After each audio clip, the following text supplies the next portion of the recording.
আসসালামু আলাইকুম রহমতুল্লাহ। দর্শক, মানুষ মারা গেলে ইমাম সাহেবদেরকে আমরা টানাটানি করি একটু কবর জিয়ারত করে দেওয়া যান। আজকের এই ভিডিওতে প্র্যাকটিক্যাল নিয়মে আপনাদেরকে দেখাবো কিভাবে আপনারা নিজেদের আত্মীয় স্বজন যারা আছে তাদের জন্য আপনারা কবর জিয়ারত করবেন, তাদের জন্য মাগফিরাতের দোয়া করবেন। চলুন আমরা প্র্যাকটিক্যাল নিয়মে জানি যে কিভাবে আপনারা কি দোয়া পড়বেন কবরের পাশে এসে, এবং কবরবাসীদের জন্য কিভাবে আপনারা দোয়া করবেন। প্রথমেই কবরের পাশে এসে আপনারা কি করবেন, আসসালামু আলাইকুম ইয়া আহলাল কুবুর মিনাল মুসলিমিনা ওয়াল মুসলিমাত, এতটুকু পড়বেন। পড়ার পরে সূরাতুল ফাতিহা একবার পাঠ করবেন অবশ্যই। বিসমিল্লাহির রহমানির রহিম, আলহামদুলিল্লাহি রব্বিল আলামিন, আর রহমানির রহিম, মালিক ইয়াউমিদ্দিন, ইয়্যাকা না'বুদু ওয়া ইয়্যাকা নাস্তাঈন, ইহদিনাস সিরাতাল মুস্তাকিম, সিরাতাল্লাযীনা আন'আমতা আলাইহিম গায়রিল মাগদুবি আলাইহিম ওয়ালাদ-দাল্লিন, আমিন। অতঃপর আপনারা সূরাতুল ইখলাস 3 বার পাঠ করবেন।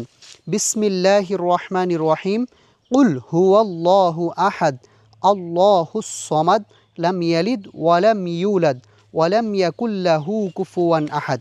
আমি একবার পাঠ করে দেখালাম, আপনারা একই নিয়মে 3 বার পাঠ করবেন। অতঃপর সূরাতুত তাকাসুর একবার পাঠ করবেন, সূরাতু আলাম নাসর একবার পাঠ করবেন। অতঃপর ইস্তেগফার এবং দুরূদ শরীফ পড়ে আপনারা মুনাজাত ধরবেন। খেয়াল করুন, আল্লাহুম্মা আমিন, রব্বানা যালামনা আনফুসানা ওয়া ইল্লাম তাগফির লানা ওয়া তারহামনা লানাকুনান্না মিনাল খাসিরিন, রব্বানা আতিনা ফিদ দুনিয়া হাসানাতাও ওয়া ফিল আখিরাতি হাসানাতাও ওয়া কিনা আযাবান নার, রব্বিরহামহুমা কামা রব্বায়ানি সগীরা ওয়া কুর রব্বিরহামহুমা কামা রব্বায়ানি সগীরা।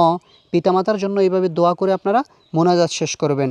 বিরহমাতিকা ইয়া আরহামার রাহিমিন।